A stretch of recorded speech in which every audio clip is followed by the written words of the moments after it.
I'm David Rinaldi, Director of Studies and Policies at FEPS. But if you have joined this meeting digitally, probably you've seen our Secretary General, Laszlo Andor, opening you the door of the meeting, my colleagues preparing you the digital badge. So we try as much as possible to make this meeting really a convening and a gathering exercise. After long months of distancing, we really look forward to welcome you in our new headquarters at FEPS. But for the moment, we still gather digitally, and it is a nice way, somehow an easier way even, to gather experts of top level from different parts of Europe and engage audience from different parts of Europe as well. Some will follow us here on the platform. Those that are registered and will follow tomorrow's meeting as well. Other will follow on our Facebook Live on FEPS Facebook profile. But in both cases, it is possible to comment and ask questions via either the chat box here or through Facebook comments. The task that we have is challenging because I want to pick your brains for extremely and inspiring ideas that can help us identifying a new course of action for what we want to be the new politics after COVID. Therefore, the very first question that I ask to all of you, our distinguished panelists, is very simple, very, very simple. What is the society you want in the post-COVID world? Because in many cases we have this frame of building back better, and we have this buzzword of the digitalization, the ecological transition, the equality that we have to bring. But up to which extent these are keywords that we have to use, and what are our real social democratic ideas about it? How can we galvanize people around a serious vision? A big question that I hope you can help us figuring out. We have the possibility to engage on these matters with AGNES JONGERIUS, member of the European Parliament, also head of the Dutch delegation of the S&D Group, and also chair of the Social Europe Network at the Party of European Socialists. Together with us also Luca Visentini, Secretary General of the ETUC, the European Trade Union Confederations. We have with us PASCAL SMET, that is Secretary of State for Brussels Capital, with actually key responsibility on European affairs as well as on urbanism and many other important matters, including the health emergency response. And Anna Diamantopoulou with us, President of Diktio, one of the foundations that are part of FEPS, and also former European Commissioner for Employment and Social Affairs. Thanks for being with us. Simona Fabiani, also, that is a trade unionist from CGIL and the Italian General Confederation of Labor. So an important panel, very rich. A very big question. I ask it in advance so that you could have a couple of minutes to prepare, and perhaps we can start with AGNES. You feel the burden of responding to our vision in three minutes. Our vision for a post-COVID society. No, I think in the post-COVID society, we want to, in a way, get rid of all the old mess we made, because I think COVID is in a way functioning as a looking glass showing all the shortcomings in our present societies. And if you didn't mention that, but I have a trade union background before coming here to the European Parliament. I still like this trade union slogan, which is called decent jobs for decent lives. I think this is what, for me, social democracy is leading to. We want to have decent jobs for anyone, for everyone, so that people can lead a decent life, raise a family, have a good roof over their heads, are able to indeed grow in their jobs. So for me, but I'm a classic social democratic focused on the social economic issues. For me, decent jobs for decent lives is what we should push for. And there is a lot to push because there is a lot of indecent work in this world, and there are a lot of people outside of the labor market. Indeed, I think that this creates immediately a link with the potential intervention of Secretary General Visentini, because I think if we touch employment in particular and wages, you might be the right person to continue adding on this vision. Well, I could say that I totally agree with Agnes, but I will try also to elaborate a bit on this. You know, the first reference I want to mention is the results of the most recent Eurobarometer that everybody mentions all the time. And it's very clear from there that probably for the first time in years, a large majority of European citizens put the social concerns and the social dimension at the top of their priorities for building back better a new Europe after the pandemic. And I think that this is very significant because people have seen how much social protection, social rights, decent wages, decent jobs, etc., have been threatened and disrupted before the pandemic started by creating let's say, an economic recovery after the financial crisis that was mainly based on precarious jobs and sometimes even no jobs at all, but just more profits and more productivity. And they have also seen how much the austerity measures and the cuts that followed the financial and economic crisis has disrupted our economic and social model, particularly our healthcare services, our social protection systems, and our rights more in general. So I think that building back better means really avoiding repeating the same mistakes we made in the past.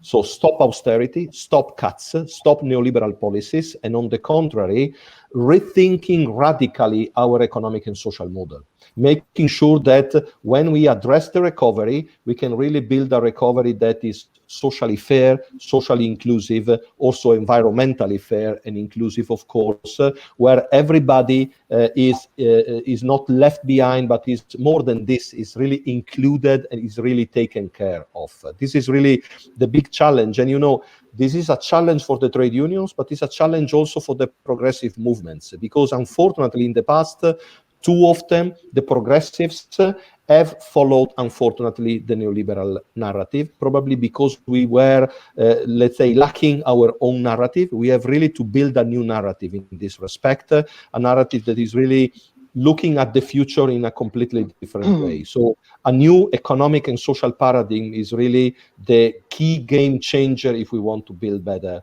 back for the future, I think. You mentioned a new economic and social paradigm with an eye to the environment, and that maybe helps me connecting with Simona. I'll give you the floor to continue building the vision. So I understand now that what our exercise is building one on the other. So with all your contribution, we will have a fantastic vision. And perhaps after you, I will give the floor to Anna. But Simona first.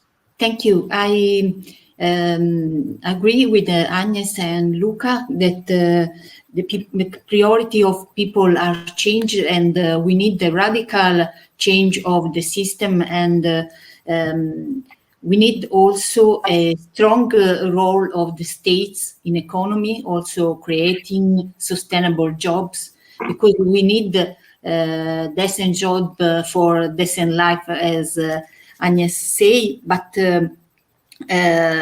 we need really a radical change, a change with real and strong action, because we know that we are very far from the 1.5 degree target, but subsidy continue to be given to fossil fuel in Europe.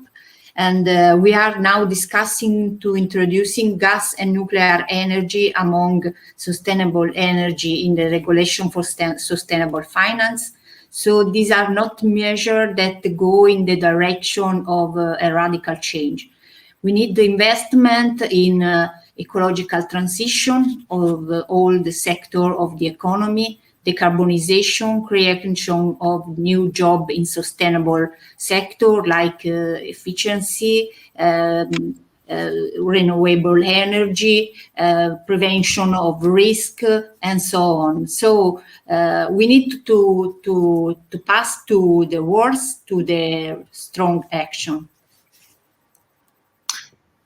Thanks a lot. And indeed, industrial policy with a look at the climate transition is a relevant matter. But I'm quite sure that Anna Diamantopoulou will be able to add on that as well, as well as on other matters that pertains to our social acquis. Anna, you have the floor. Thank you, David. Thank you for this invitation, and congratulations for this excellent digital platform, which was really a piece of art. Now, it is very easy to describe, easy and nice to describe the vision, but we all know that it is very difficult to make it a reality. So if I would like to describe it in a few words, I could do it in a very banal way. So what is the vision for society? Everybody has a job, access to high-level schools and hospitals for all, and respect to human rights, respect to human and social rights, and respect to nature rights. So, easy to say all these things. We know how complicated they are. So I believe that our vision would be in 4 pillars. And in these pillars, it is a combination of values which are stable and are the same through the centuries, or not centuries, for the decades for the Social Democrats, but with different kinds of policies because they are new realities. So, which are these 4 pillars? The first one is freedom, democracy, and justice. It is impossible to have freedom or democracy with unjustified economic inequalities. And this is the case today. This is not something new. Unjustified inequalities, they were here always, but they were never so transparent. So everybody in each place of the world can see the inequalities, can feel the inequalities, can see these big differences, and the explosions are more easy than they were in the past. The second pillar is the climate change, and I think that it is such a big step for the humanity that we have agreed, so many countries have agreed in the Paris Agreement. So we have a goal and we can follow it. It is the digital transformation, and here digital transformation can be a source of new kind of inequalities. This is why it is very important, the new kind of reforms in education, in privacy, in democracy, and of course in data flows, which is one of the biggest issues because economy and companies come above politics and people. And the last point is the geopolitics. I mean, it is part of our vision because we cannot have neither peace nor democracy or prosperity for people if the there is a balance in the geopolitical issues. And here, Europe has to play its own role. Thank you, Anna. I give the floor to Pascal SMET. You have a difficult role now because you have listened already to a lot of contributions. So adding on what you have heard might not be super easy, but I'm quite convinced you will succeed. Thank you, David, very much. Well, I think the vision for me is we are living in very weird times. You know, we're living in times where trust is more important than truth. We are living in times where people fear a lot, where people are afraid for the future, where people are very much insecure and feel in many areas a victim of a system. So my vision would be that we would become a happy society again. And with a happy society, I mean a society where people have the feeling that they can control their lives and that people have the feeling that the state is actually controlling migration, that the state is actually controlling the big firms that are making big profits and are not paying taxes. A society where people care for each other and for one and another. So I think what we are missing today in our society, but also in the messages that social democratic and socialist parties are giving, is this feeling of hope, this feeling of happiness, this feeling of positiveness, this feeling that we have to be responsible for one each and another, and that in a society you can express yourself individually, but at the same time you have a moral responsibility towards other people in society. So what I think that we have lost as a social democratic movement is that kind of authenticity that people feel when we speak, that we really mean the things and that we walk our talk. So I would say the biggest challenge is make a happy society. And of course, when you talk about happy society, it means also decent jobs, decent wages, but especially getting control back. And I think that's the big issue that we are losing. And what the right parties are actually doing right now is giving this feeling that they can give control of people, while of course they're doing it for themselves and not for society in a whole. So if we can change that paradigm, happy society where one takes it up for another, where we care for each other, and where we at least give the feeling that control is there. And so then we can fight against this feeling of insecurity, of this feeling of fear, and also this trust. Then trust will be back, and then truth will be back too. So let's go for a happy society where everybody can be. I was saying, let's go for a happy and caring society, as you have just said. Before going to my second question on specific policies or good practices that you have identified at a national or local level that embody this new spirit and this new vision, that actually show that there is an alternative, let me try to make a little change of plan in order to involve more our audience, because we have two provocative questions by Sabine that I would like you to answer freely, if some of you would like. First is, okay, how much money? How much money we need in order to really transform the society in this direction? So the problem is it a matter of money? Yes or no? And in case, where to find it? And the second question is, okay, what about then the big plans that we hear at the World Economic Forum, where they're also about, redistribution of opportunities, resetting our society. They are even speaking about inequalities or basic income. What is the striking difference that you can mark with the gathering at the WEF? Free questions, not super easy, but we have a challenging audience.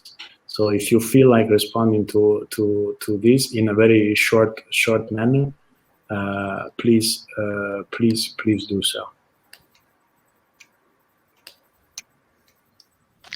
Am I allowed to make a remark?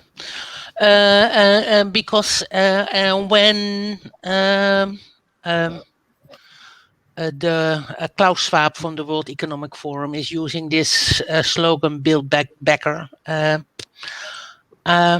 I think let's see, because in a way, I think gathering at the World Economic Forum are also the companies who are using, for instance, my country, the Netherlands or Luxembourg, to prevent in paying taxes.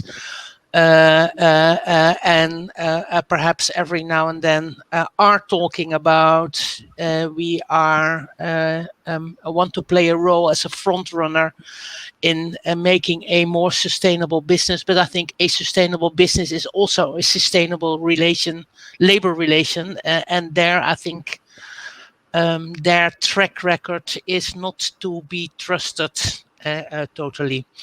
And I think if it is about, so I don't think we should use the phrase "build back better" because that's their phrase. Let's use another phrase, and if this should be a happy society or decent jobs for decent life, or let's fight inequality. I totally agree. We should have a positive story. And also show it can be done, and then let's make the bridge to a proposal I would like to put on the table, where you see that companies are forced to take responsibility. That's, for instance, happening in Germany in the meat sector. I think everyone has read these horror stories about the way labor migrants in the meat sector and also elsewhere in logistics, agriculture sector, etc., are being treated. Also horrible stories about my own country. And here the German government is forcing these meat factories to put those people back on their pay list again, because I think this is one of the reasons why people think we are not in control, is because we have had a labor market where employers can shy away quite easily from their responsibility. And that's not only happening with the Ubers and the Deliveroo's, the platform workers, the Amazon. It's much broader in society. And I think here to just force employers to take responsibility for those people who are working for them, and also responsibility for just paying their the appropriate amount of taxes. It's stupid that let's say a small restaurant is paying a lot of taxes and a big company isn't. So here I think we should talk about taking responsibility, forcing to a responsibility, and that doesn't mean that we all have to pay it together. I think Jeff Bezos can afford to give his employees a decent salary. I think we can all subscribe to that. We need the companies to have responsibility on quality jobs and responsibility on paying their fair share of taxes. It was actually a Dutch researcher, if I'm not wrong, Rutger Bregman, that not long ago in a meeting of the World Economic Forum, when he was asked in front of a lot of representatives of the business sector what should be done as a first thing, and he answered tax. They were not particularly happy, but that is a good way to start and to send the key message. I don't think Rutger Bregman will be invited again at the World Economic Forum. No, but he made his message. So his message was very clear. The trip to Davos was worth in that case. If I go back to my question instead on how do you see happening the transformation? What are the policies or the areas that gives you the type of happiness and hope that the society is changing for the better. Where do you see change happening? And perhaps we do the inverse order. So we start with Pascal's SMET, that you're also working at local level. So you can perhaps offer us a look on what's happening in Brussels region too. Yeah, you know, Brussels, not only the capital of Belgium, but also the European capital. We are a capital city for many things, but we were definitely not the capital of people, you know. We were the capital of cars. And I'm taking this issue because we have so many cars everywhere. And people, you know, very often in the city consider the car as a ticket to the girlfriend, as a way of success, as a way of impress, and a way that they were used to move. And the last years I've been very active in changing that paradigm and explaining to people that real city life is about meeting each other. Real city life is about going outside on the streets and be free, not be afraid of being mugged, not be afraid of being ridden over by a car, and a society where in the morning you pass, you know, when a cyclist meets a cyclist in the morning, he will do this, he will say hello. You know how car drivers say hello in the morning in a city? Will do like this, you know, and that explains everything. It's a way how you look toward living together. And of course, on a city level, you have to live together. You have to respect rules, but you have to be yourself. You have to create together a society, accept differences, and also create public space. And a city of Brussels that used to be so car oriented today has changed completely and is now choosing the way of becoming much more pedestrianized, much more cyclist, much more real public space where the essence of city life can be lived. It means interaction between people, where you will have cultural activity, economic activity, love you will have in a city. And that's the basic things that you will need. So what I learned from that experience for me is that people want politicians who actually lead, you know. Politicians should not be running after the last opinion poll. They want people with a conviction, with a vision, who dare, who can surprise them, who are authentic.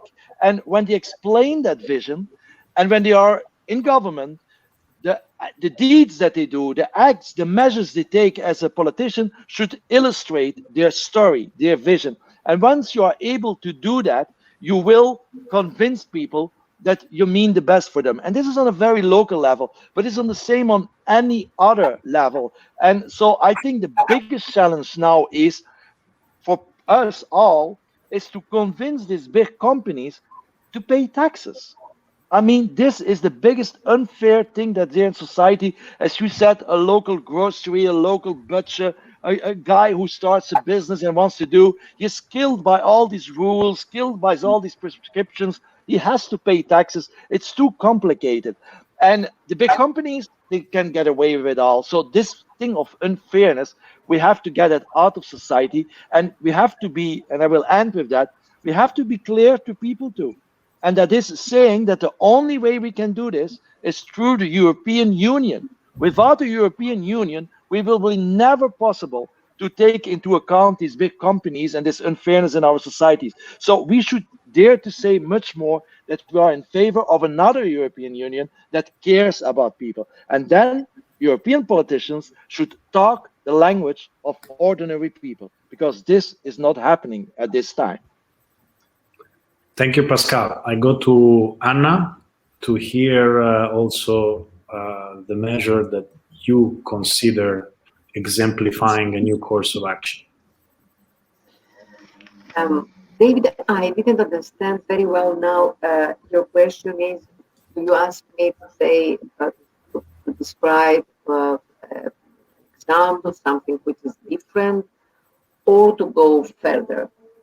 To say about something that it's interesting to see and to. I would like to focus the attention on the change in action. So something that is either proposed policies or already implemented ideas. Okay, so in this few minutes, I would like to to speak to you about a small Greek island. The name of this island is Astipalea. Astipalea, it is in the Aegean Sea. It has 1,300 inhabitants and 70,000 tourists. So any kind of power in this island is from diesel generators, and all vehicles are powered by combustion engines. You can imagine what it means in terms of environment in a small island, all these activities. So the inhabitants and the mayor of the island decided, and they changed completely the model. So it will be, in this island, they're going to have e-mobility. So any kind of vehicles, from the local traffic, from the local buses to the motorbikes, they will be all electronic. And they have started it since last November. So it is now in the middle. I mean, I think in the summer, somebody can see only mobile in this island. And the second phase will be the generation of energy only from wind and sun. So it will be the first place in the world. Not even the Norway has managed it, that there will be total e-mobility and the only clean power, because there is a lot of wind and a lot of sun. So I think that it will be a very interesting example how we can really change things when the society itself, all the inhabitants participate in this plan, in this vision, and there is a cooperation with the government and with Volkswagen. So we can see the municipality, the government, and the big company to work for a plan like this. I hope I will see it implemented in one future trip. And you can visit it, of course. Simona, like. Yes, I'd love that. Simona, you have the floor. Yes, I would like to speak about what we are doing, like trade union, also at the international level, but I will speak of Italy to give our contribution to this change. What we are doing about just transition and to integrate sustainability in all our union action. So in proposal, collective bargaining, mobilization campaign, for example, now we are engaged also in a campaign for right for cure, to cure, for the right to healthcare and for the vaccine for all people all over the world. So I think that worker and citizen are very important in this moment, because government need also to be forced and to go in the right way. And we are working also to strengthen alliances with the NGO movement and the Fridays for Future. And we work all together also in the preparation for the G20 in Italy and for the pre-COP that will take place in Milan before the COP26 in Glasgow. And we have made with also CGIL and WIL, the other main trade union in Italy, two platforms for the collective bargaining in environmental sustainability and just transition. That and these platforms are the main topic to integrate this kind of sustainability in all our bargaining, collective bargaining. And so we are also making some good experience at company level and also with the community, institution, and region. So I think that is another important way to change. And now we are claiming a negotiation role in the governance of the National Recovery and Resilience Plan, because we believe that is a necessary, a strong democratic participation to write the future of our country, and because we want to protect the general reform, the general interest and common good. And because this money will be used for the general interest and not for only interest of big company or lobbies or big interests. So this is what we are doing. Thanks a lot, Simona. Luca, I go to you. You're representing the European trade unions. What is the measure that is making you more hopeful? Yeah, exactly. I cannot provide you with local examples, but for sure with some European examples. And I think coming back also to one of the questions of Sabine, in particular the one about money, I think that we had some positive experiences recently at the European level that are really unprecedented if they are compared with the previous wrong way in which the European Union had addressed the previous crisis, the financial and economic crisis. And these good experiences are that a lot of money has been mobilized to face the emergency and to protect jobs. It's the first time that there is an European instrument for doing so. It's called SURE.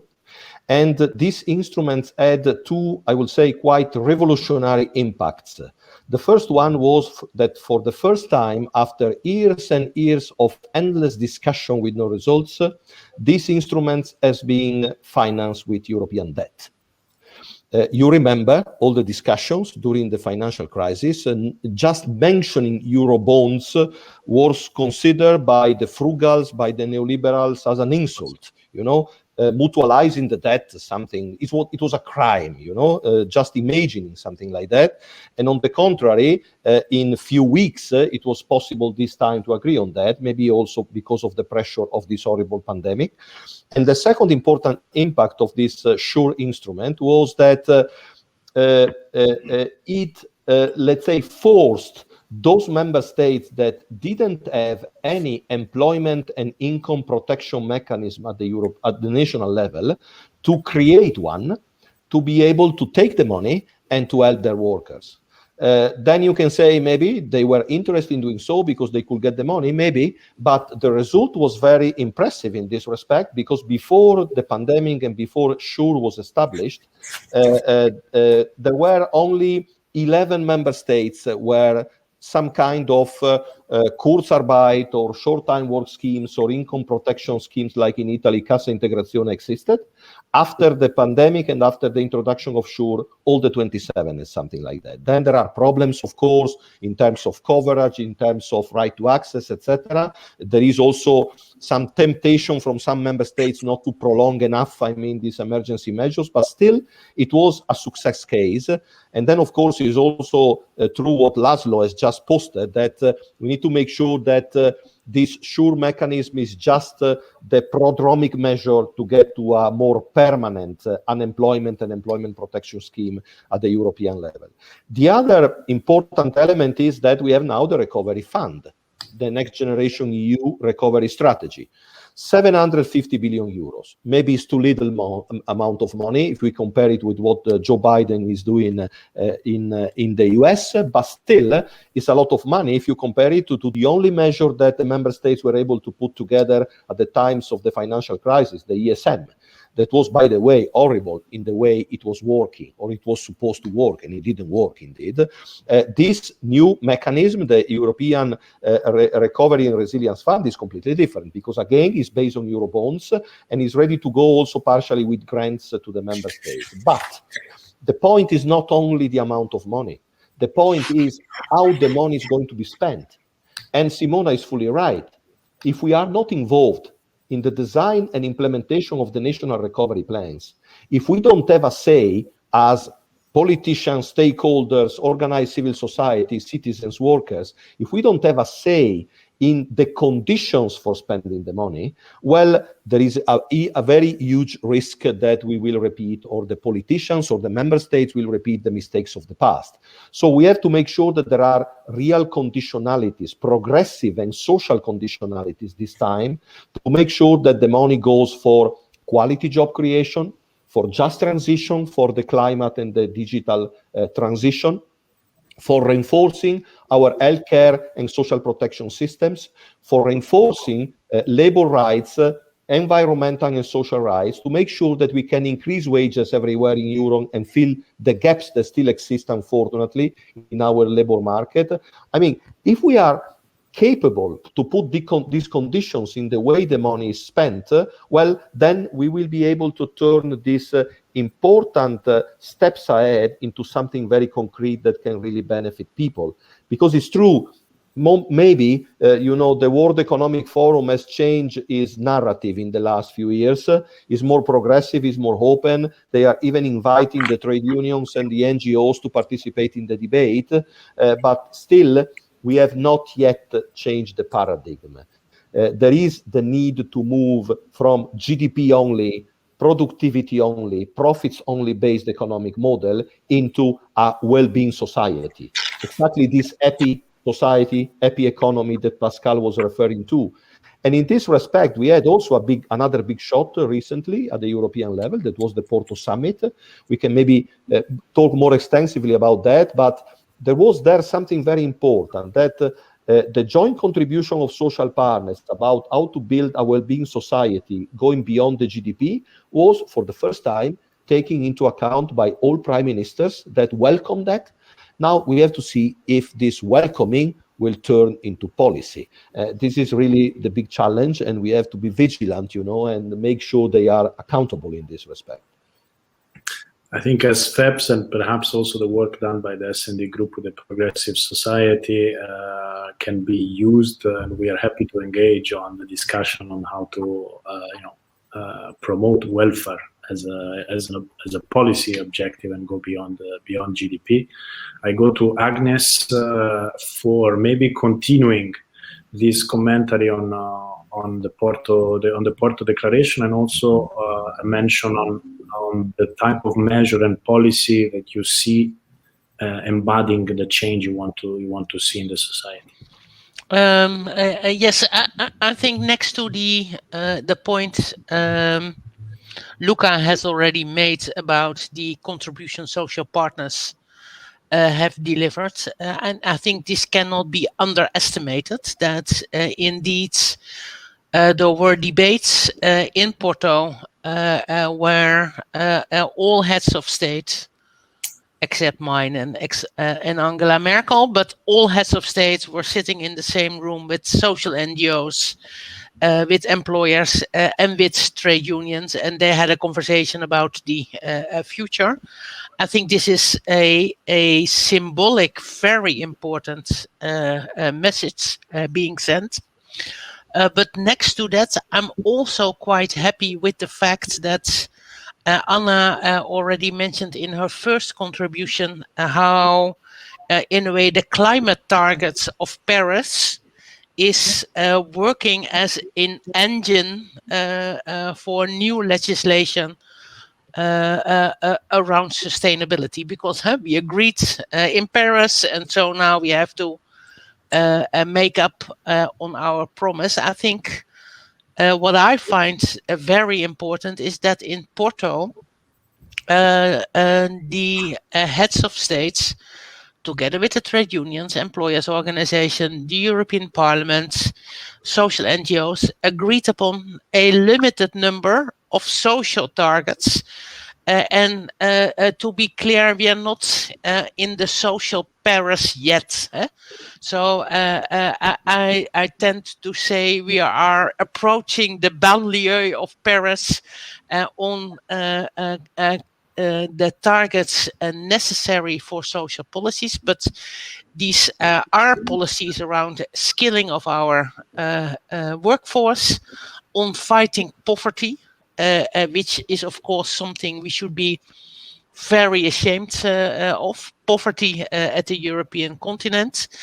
But I think also the fact that the heads of state agreed upon a target of quality jobs is something which is not going to change the whole labor market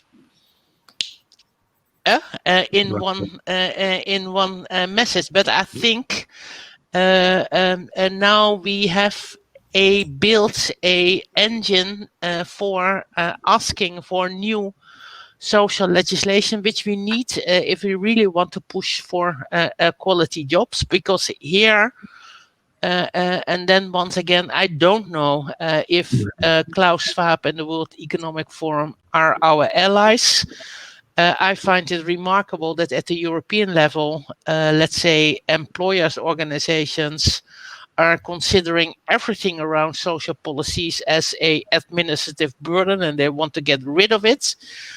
But here, the storyline has been changed, and we have something to work on and to see if we can come from the banlieue, reach Paris itself.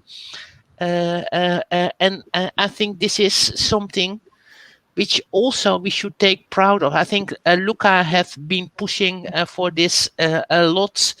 Our colleagues in the European Commission have been pushing for this a lot. I did my best in the European Parliament. I think it's important to have clear targets, because that's also a way of measuring, are we taking the right approaches? Are we indeed, and this is perhaps an example also at the local level, if we say we don't want poverty at the European continent, we should fight homelessness. And I think I see a lot of local governments taking responsibility for this issue. Of course, let's say the Finnish with their housing first approach, setting a very good example. And here I say having clear targets, but also having ambitious local governors who are there not sitting because they like their seats, but because they want to change the life of ordinary people. They can work together in a very good way, I think. Thank you, Agnes. Can I make a comment? Can I make a comment? Sure, Anna, please. Yes, after what Lucas and Agnes have said, I think it is interesting to remember that in 2001, again during the Portuguese presidency, there was the first social agenda with concrete quantitative goals.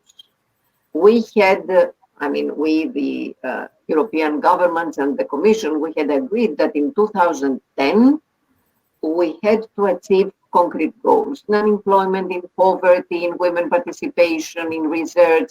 There were more than 15 concrete goals.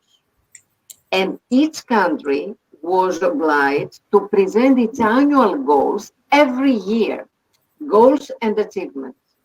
And then all of a sudden, with the change of the governments, and from the Social Democrats to conservatives or coalitions with conservatives and Social Democrats, everything stopped.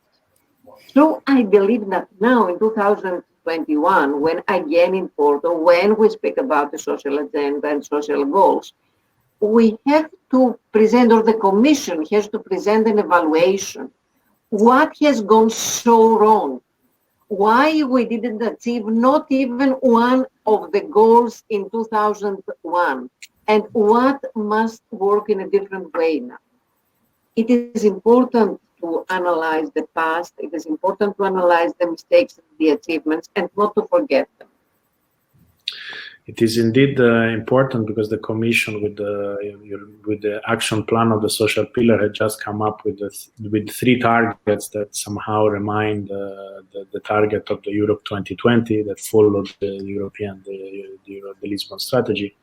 And now I think we are waiting for member states to set their targets so that the European targets can be attained. So we are exactly in one of these topical moments, and we have to see whether we have learned the previous lesson.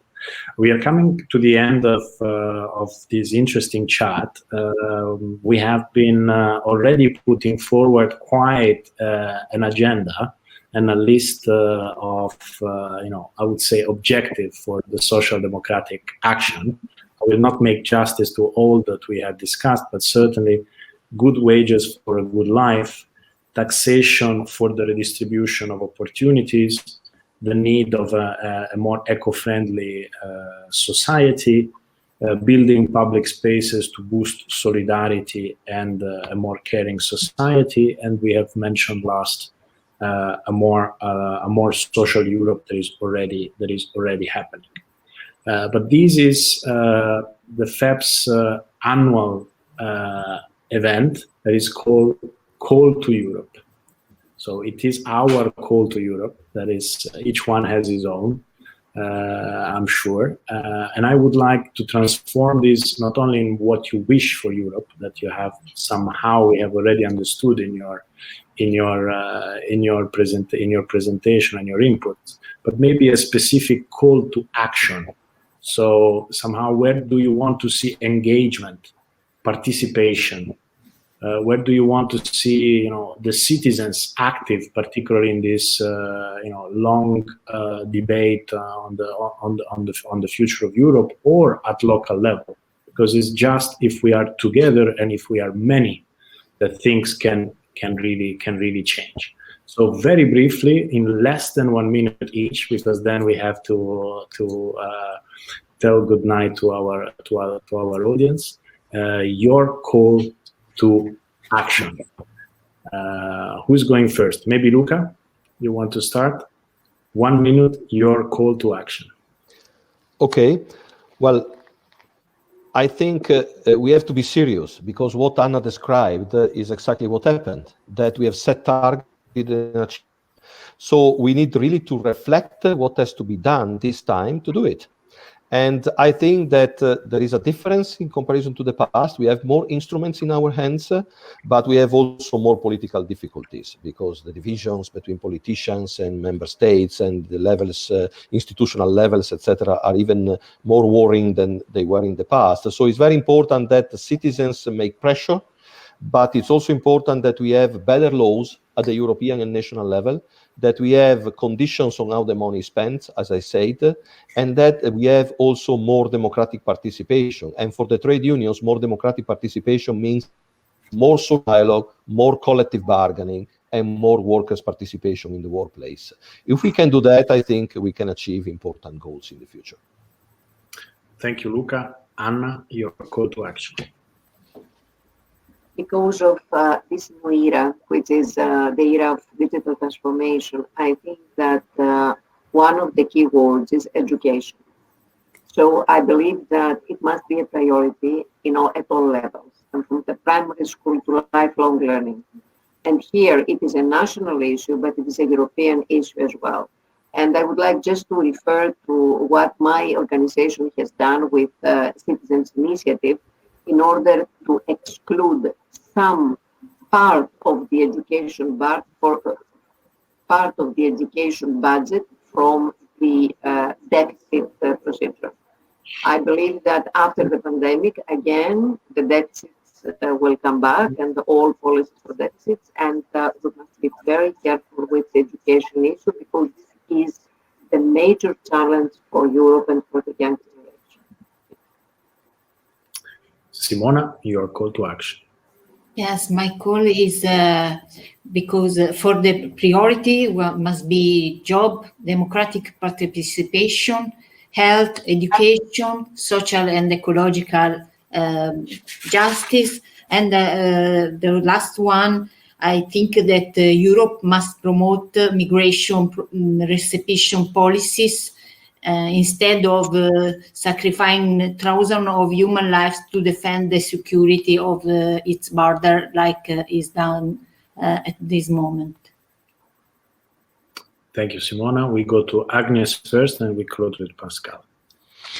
I think my call to action is called take responsibility. And this is a call to politicians to take responsibility for policy making, to citizens also to see where they spend their money, but most and for all, to take responsibility by the larger group of stakeholders in society. I think we need to push for a responsible business community, and if they don't do this voluntarily, they will be forced to take responsibility, because I think indeed we can push for a society of well-being, a happy society.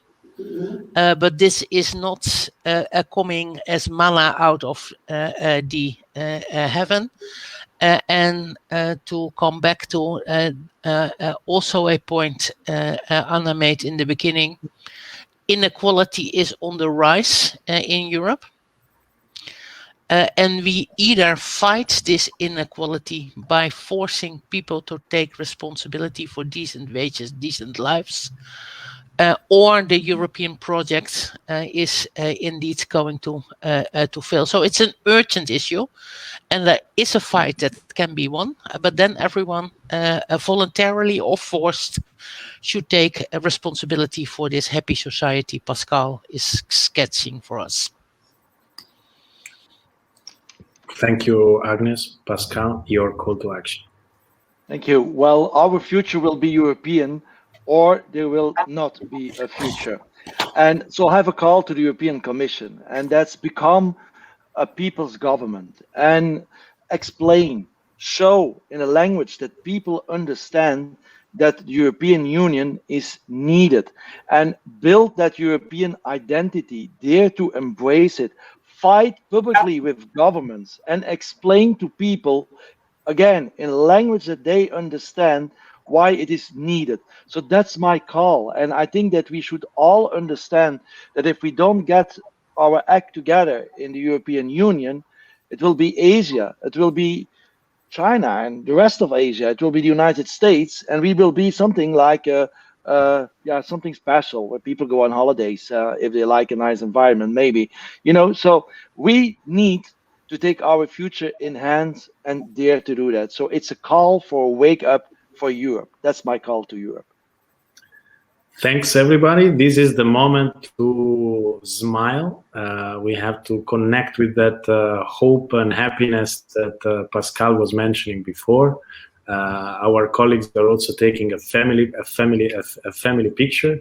You have Laszlo Andor, FEPS Secretary General, also thanking you warmly of not only of taking part but of sharing inspiring thoughts. I have to remind to you and to all our audience on Facebook and on this platform that we start back tomorrow morning at 8:30 with a discussion on the intergenerational gap. So the entire conference is focused on the social gaps. This afternoon we had gender inequality. Tomorrow morning intergenerational gap. Then a presentation of the FEPS book on the future of Europe, and an afternoon instead on regional inequalities with the EU Commissioner Ferreira and with Thomas Dermin, the Secretary of State for the Recovery Program here in Belgium. Thanks a lot, all of you, and let's stay connected because we have a big agenda, and in order to succeed, we have to work side by side. Thank you. Bye.